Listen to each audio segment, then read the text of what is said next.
Welcome to this episode of our program Arab Affairs. As we said at the beginning of this year, that our program took another dimensions. We are starting to discuss every cause or every important case in the region.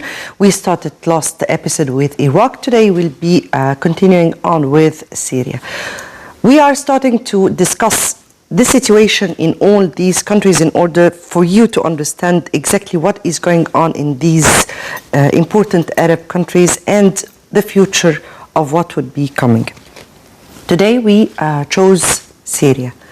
And why Syria? Because Syria was, or rather Syria is a very important country. It is for Egypt the southern national strategic security. We're speaking that once upon a time Syria, Egypt and Iraq were of national integrity as one nation.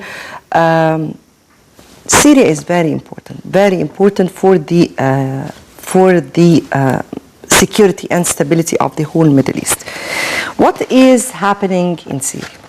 If we start what is happening in Syria, we start 5 years ago. And 5 years ago, a brutal and complex war fueled by sectarian, political and international division that has killed hundreds of thousands of people and made other millions of Syrians refugees.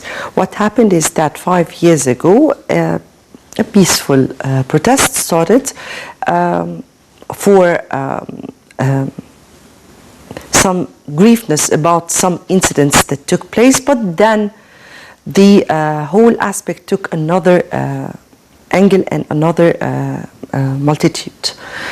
This is Syria, where we are speaking today. Syria is in the middle of the Arab world, and a bit to the north, of course. If we see, as we see here, it is to the northwest of Iraq. It's to the north of Jordan. It is to the west, or rather to the east of Lebanon. Also, at the north of Syria, there is Turkey, and to the east, there is also Iran. This is Syria with all its important cities. If we speak about the situation right now, or how did the infighting started, as I said at the very beginning, the infighting started with protests, very peaceful protests, and then it turned to another issue totally different than what happened at the very beginning.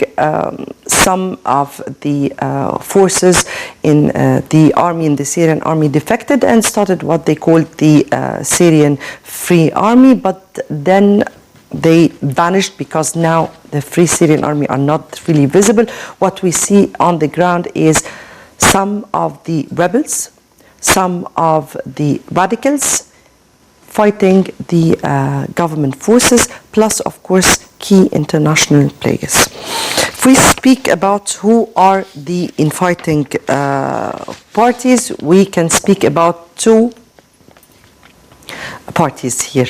Some who are aligned to the regime or to Bashar al-Assad, and others who are anti, but they are facing the same threat. All of them are facing the same threat of radicalism, or rather Daesh. The parties who are with the Syrian regime, of course, we start international key players like Russia, for instance, Iran, Hezbollah, the Shiite group of Lebanon, while the other side, which is not favoring, of course, the existence of Bashar, starting with the US-led coalition with all its partners, who this so-called US-led coalition are fighting radicalism or fighting Daesh, and they are, of course, supported by Turkey and some of the other Arab countries, particularly the Gulf ones. If we look at this map and we start to say where is where, what is the stronghold of in where in this map. If we speak about Syrian regime and we say that the stronghold of the Syrian regime, of course, starting Damascus, which is the capital, moving to Homs, Hama, of course Adlib, and now Aleppo, after, of course, the existence of or the interference of Russia in 2015, they were able today or just recently to control Aleppo.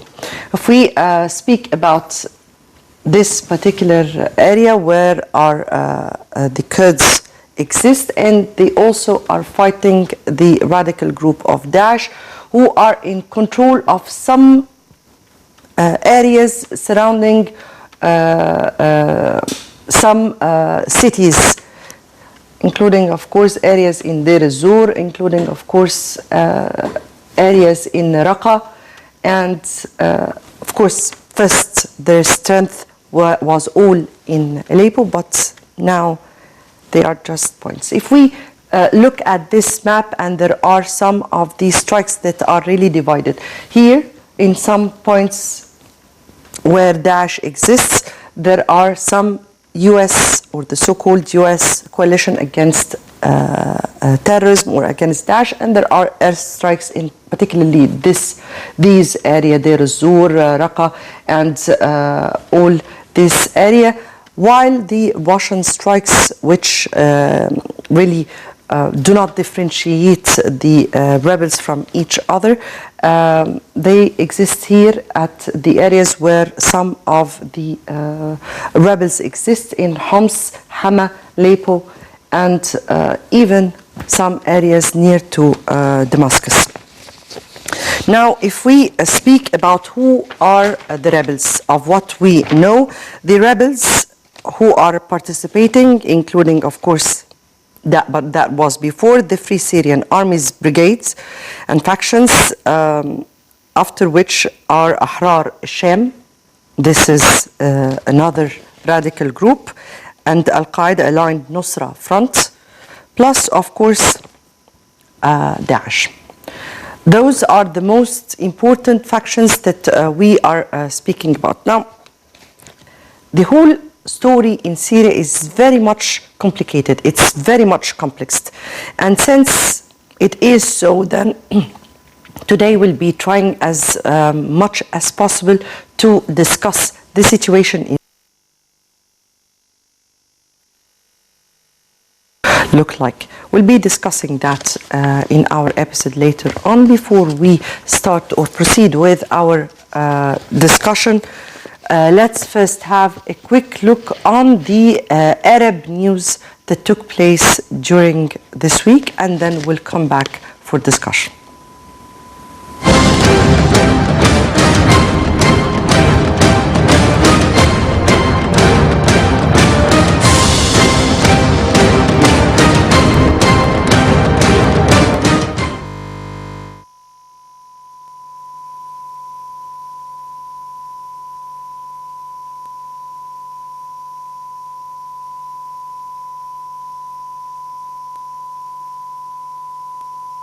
To know.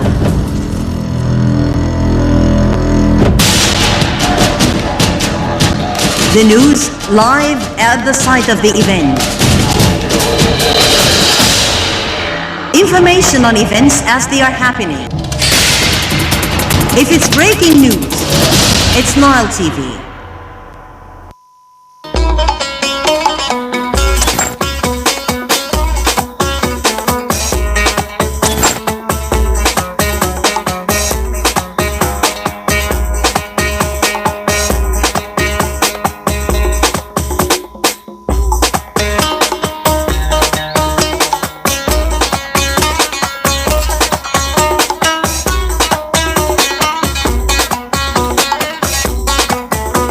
For ads on Nile TV, Egyptian Radio and Television Union, the economic sector. info@nileinternational.net or call us on the following numbers.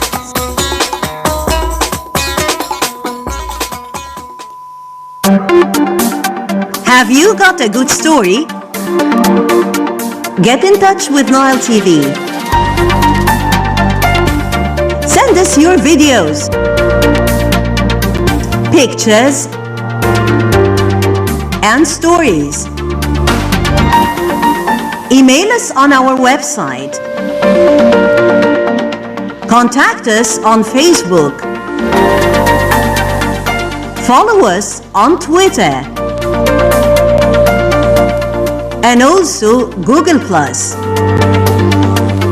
Be part of making the news. Only on Nile TV International. Our dear viewers, you can watch Nile TV International on the following frequencies.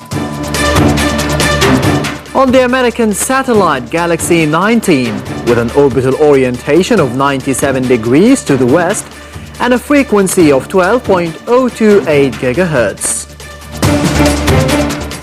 You can also watch Nile TV in the Middle East and the Arab world on the Egyptian satellite Nilesat 201 with an orbital orientation of 7 degrees to the west and a frequency of 11.766 GHz. You can watch Nile TV International in the international satellite Intelsat 905 with the orbital orientation of 24.5 degrees to the west and a frequency of 3.688 GHz.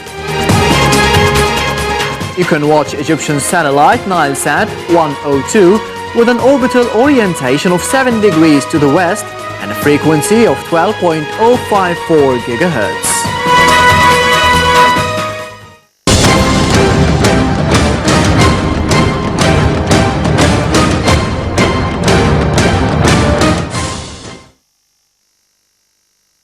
Russia has agreed that the United States should be involved in the talks in Syria's political future planned to take place in Kazakhstan's capital, Astana, later this month.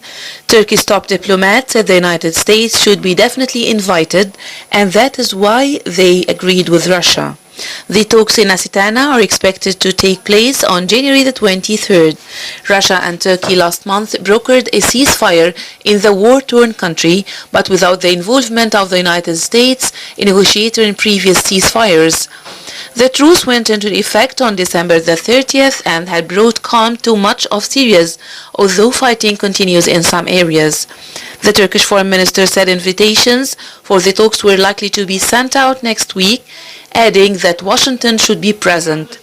He said the aim of the talks is to reach the political solution, which is the best solution. On the ground, the UN envoy said the ceasefire in Syria war is holding for the most part, but humanitarian aid is still not getting through to besieged areas where food is running out. Stefan de Mistura voiced concern that 23 buses and Syrian drivers used in recent evacuations were being stopped from leaving some villages by armed groups. De Mistura said that fighting was still going on in 2 villages in the Wadi Barada Valley, the site of water pumping facilities, noting that water engineers are ready to repair the facility. He added that 5 other villages in the area had reached an agreement with the government. In another development, the Syrian army said on Friday that Israeli missile strikes caused a series of explosions at an airbase outside Damascus before dawn. The Syrian Observatory for Human Rights, a British-based monitoring group, said there had been 8 blasts around the base as militants hit ammunition warehouses. Since the Syrian civil war erupted in 2011, the government has accused Israel of carrying multiple strikes on its territory, including in the Meza area.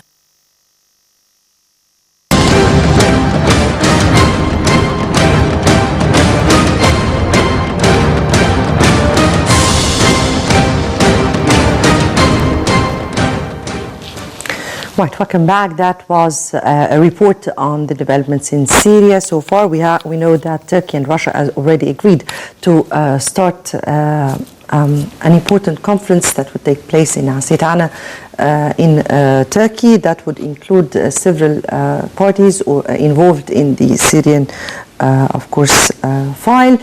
Another important, I guess, conference that would be taking place is that held in France for the Middle East stalemate, or the Palestinian-Israeli stalemate, in order to be able to revive negotiations, or at least put the important points. We'll see how it goes throughout this week, and of course we'll be bringing that to you next week. If we come back to what we were speaking about, and today we were tackling the Syrian file, and let me just welcome our guest with me, Dr. Ibrahim Al-Ghazawi, Professor of International Relations. Thank you very much for being with us. Thank you so much.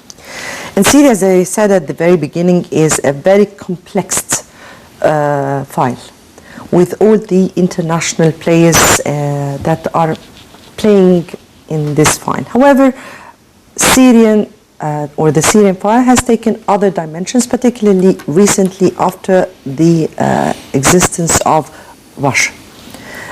Now, how can we describe in 2017, at the beginning of 2017, the situation on the ground in Syria? Well, as you just said, it's really a complex situation in Syria, and it has taken a deep way into chaotic Syria today.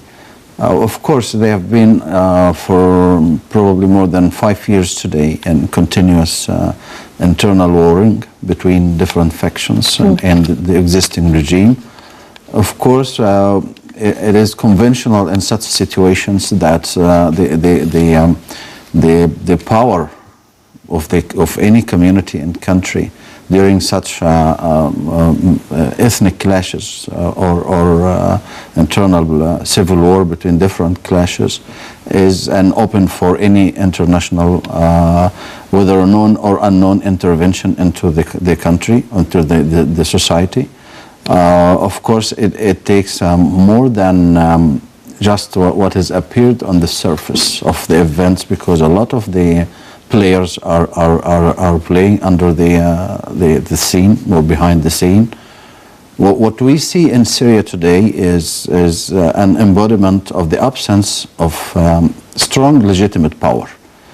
And probably this is what is behind the Egyptian solid stance in terms of Syria's situation, that the existing regime has to be supported, not particularly for a particular person or president or whatever, but for the principle itself of the necessity to have only one legitimate power, strong power, to keep control over the territory of any country. This is not about Syria. This is about any country in the world. What happened today in Syria is a lot of conflict interests are all together, and they come like a magnet into Syria, not only from inside, not only from the region, but from the whole world. Of course, any existing regime, no matter how strong it is, wouldn't be able to resist that alone. And that's why the intervention of Syria had appeared in 14 January 2015. And it was inevitable to happen, indeed. I have to, 2016, 14 January 2016, the intervention of Syria, of Russia into Syria. And that was really important to keep Syria united so far. Because if the word was said that the existing regime in Syria is no longer existing or able to resist the disintegration, you know, we would have been talking today about many Syrias, not only one Syria. Probably one of the positive things now that takes place in Syria is the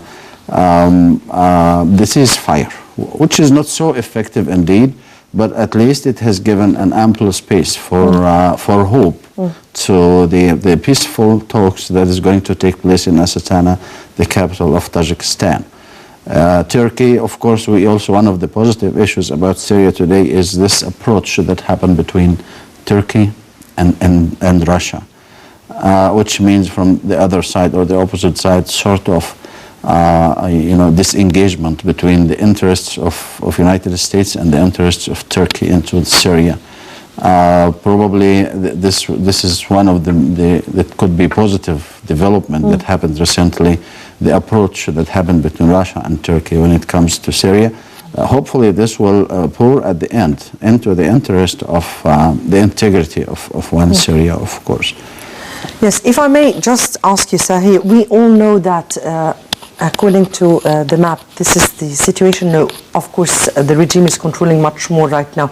But if we put a look at this here map, and it's if we speak about the existence or when did Russia intervened, really it intervened right after 2015 when the so-called Nusra Front coordinated a coalition that is called the Army of Conquest. And they started controlling important areas to the north. And that when Russia truly sensed the threatening situation, of course, because of its base in Tartus, and started intervening.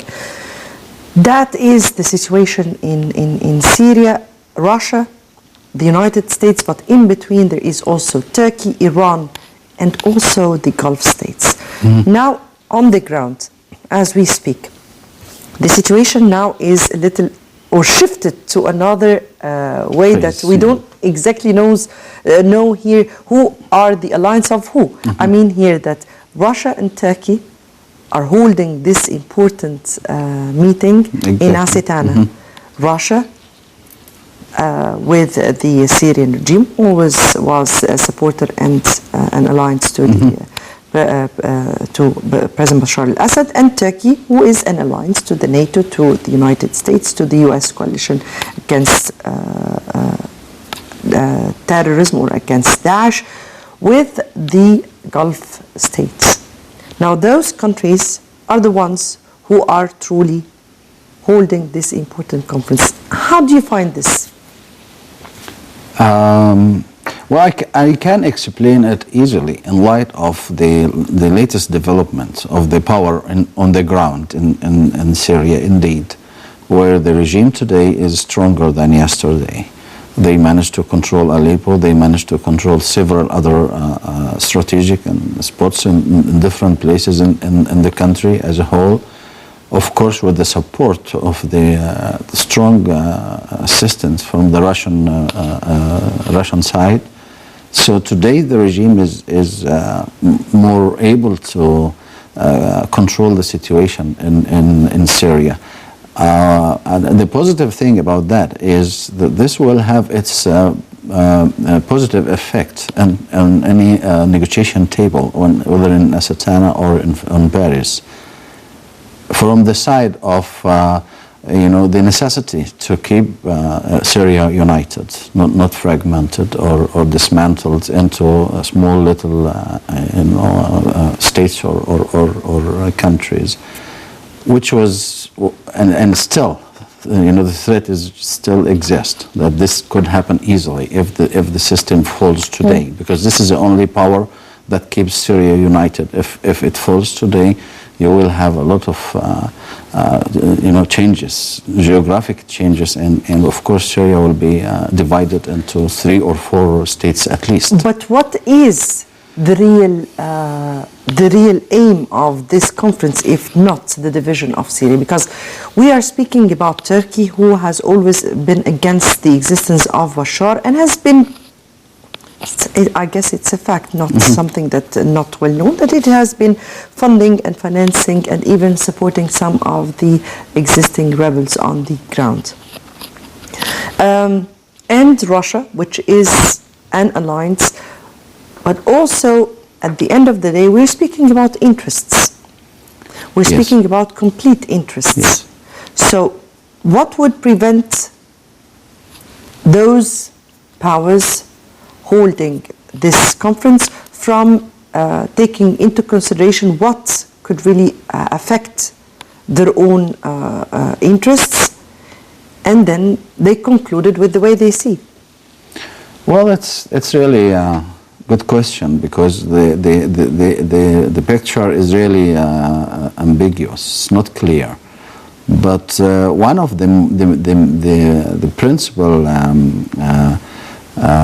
determinants of the situation to happen in the coming weeks is the existing, the chronic existing interest of Russia into Syria itself. We have to remember always that Syria is the last footstep for Russia in the whole region.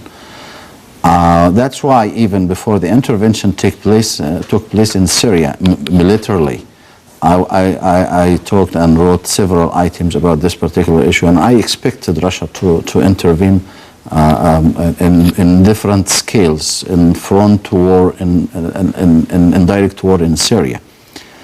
Russia for Syria for Russia is not the same like Syria for United States or Turkey or Saudi Arabia or any other country. That's what makes Russia more influential in the equation of talks.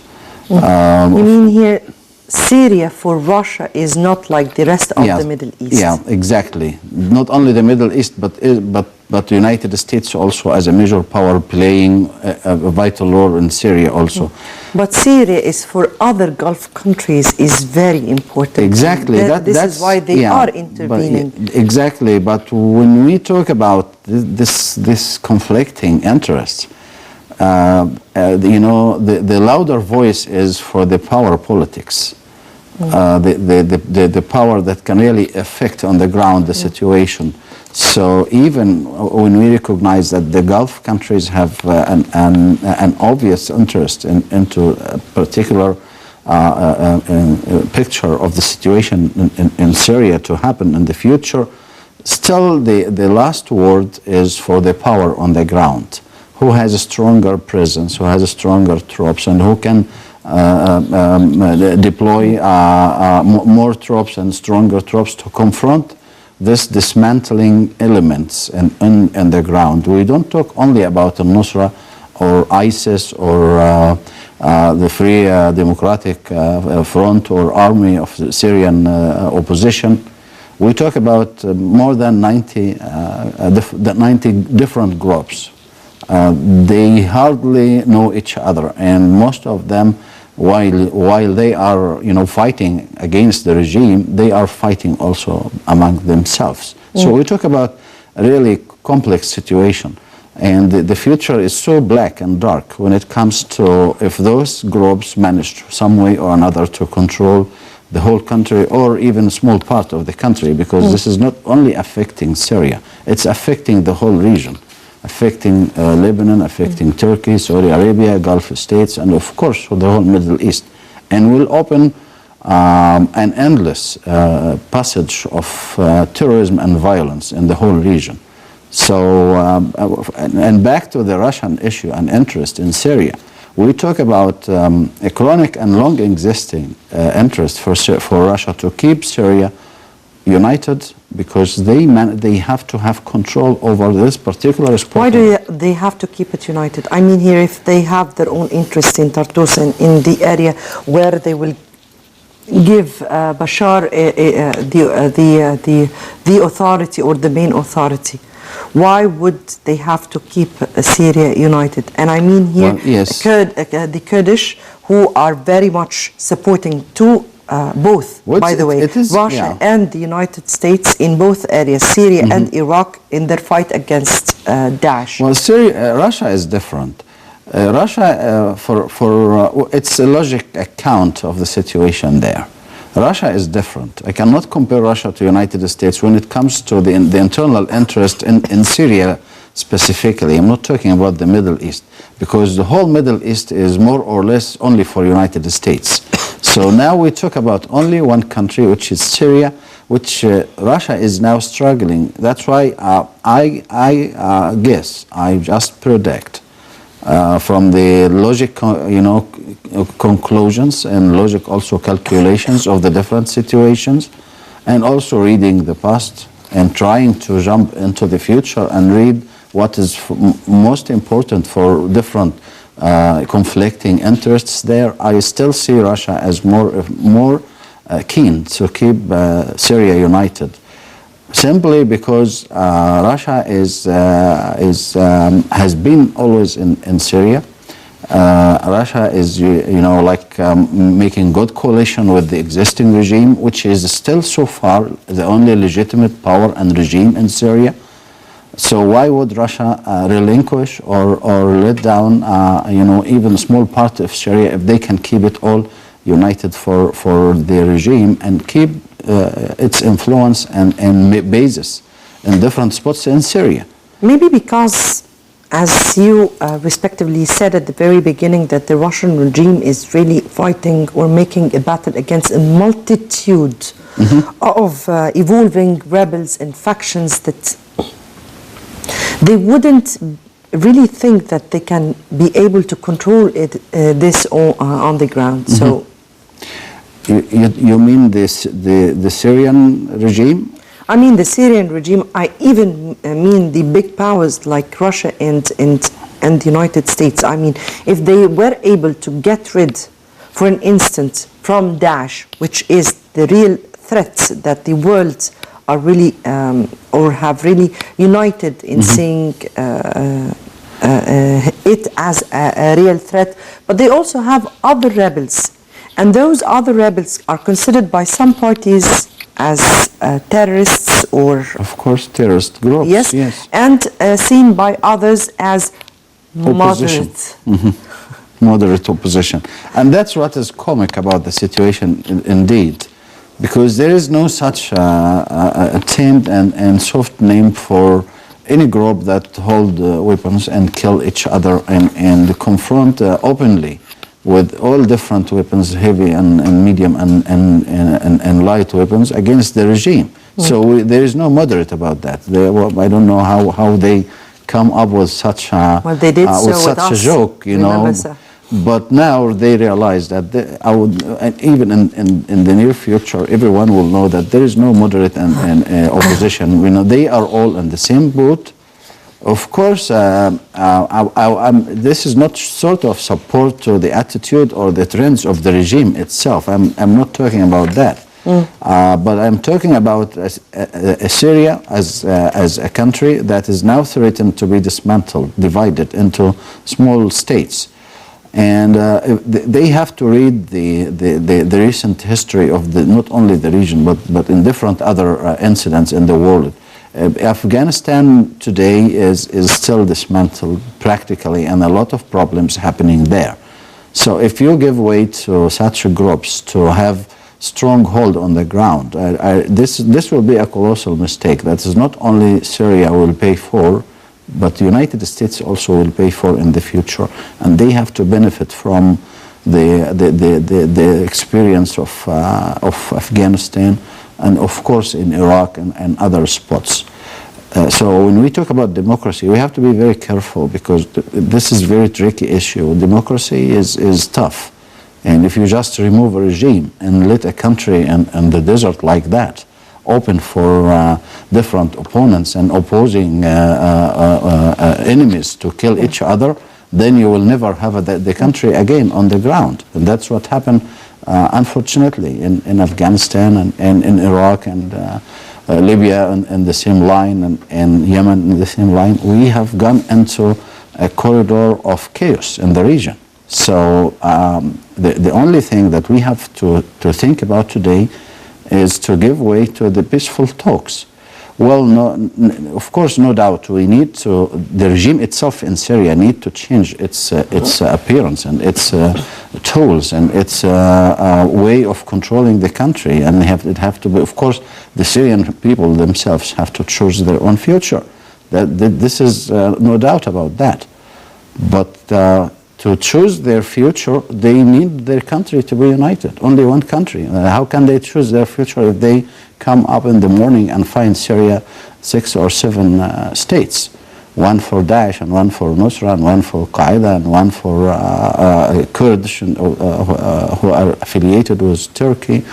One for Alawis, one for Shiites, and one for Druze. This is really, it's a real case on the ground. So that's why we hope that in this coming conference in Astana, They really recognize this. Of course, there is need for the regime in Syria to be closer more to their representative system, and there must be election in a good way. Of course, part of the solution itself, sort of international plan for transition in Syria. And yes, probably today Bashar al-Assad is rejecting totally, talking about his continuous presence on power as president today and make it out of any question of negotiation. It's okay. But the alternative plan is to have for 1 or 2 year transition plan where the people of Syria themselves will choose. Not Egypt, not Saudi Arabia, not Russia, not United States. The Syrian people themselves have to be given the freedom of choice. What is important always about an agreement or about a conference is what would be the mechanisms that would really guarantee the implementation of what comes of the conference on the ground? Well, in such a situation, unfortunately, the only respectable mechanism is power. That's why I said one of the positive things that happened recently in Syria in the last couple of weeks is the regime is getting stronger. So they are, because now when you talk about this, not only in Syria, in any other place, when you have militias and different opposing groups, and they are all of them armed, and their strength is more or less close to each other, it's very tough to reach an agreement because each one of them think of themselves as stronger, and because of their power, they need more share of the cake. That's what happened, unfortunately, in Libya today. So in Syria, still the regime existing, still the legitimate army is trying to regain control over other parts of Syria that is not anymore under their control. So the situation in Syria is more stable than the situation in Libya, of course, because at least in Syria. Still the regime existing, trying to hold up and being supported by international powers. Yes, but as we speak, there is also some stabilizing factors in Libya, particularly exactly. We hope the this, presidential council, exactly. the parliament, and of course yes, they try, and yes. that's good. But in Libya, of course, the situation is different because they have more than 40 million pieces of weapons, illegal weapons, yes. in the hands that of Libyans. Is a challenge. That's really a challenge for any legitimate power in Libya, considering that the army is not in full shape and the police and the rule of law circles in general is not in full shape there, Libya is another, of course, file that we will be bringing in these upcoming weeks. If I just may finally wrap up the episode of today and Syria, how do you view the future?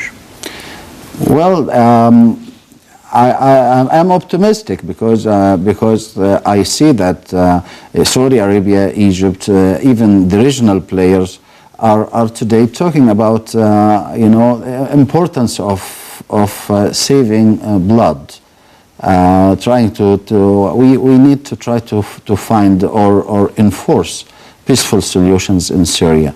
And peaceful solutions mean that there must be negotiations. Of course, this is not an easy task, but hopefully in Asatana. And of course, one of the positive things, as I said, is the approach that happened recently between Turkey and Russia.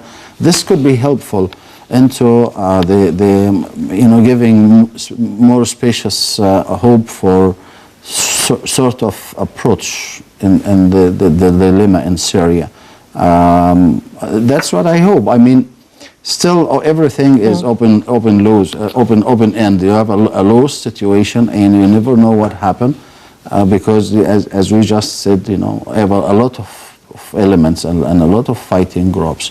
And the players, you see some of them, but a lot of them we are not seeing.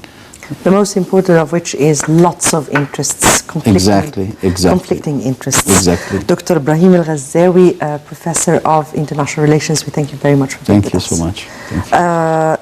I guess we wrapped up this episode of Syria.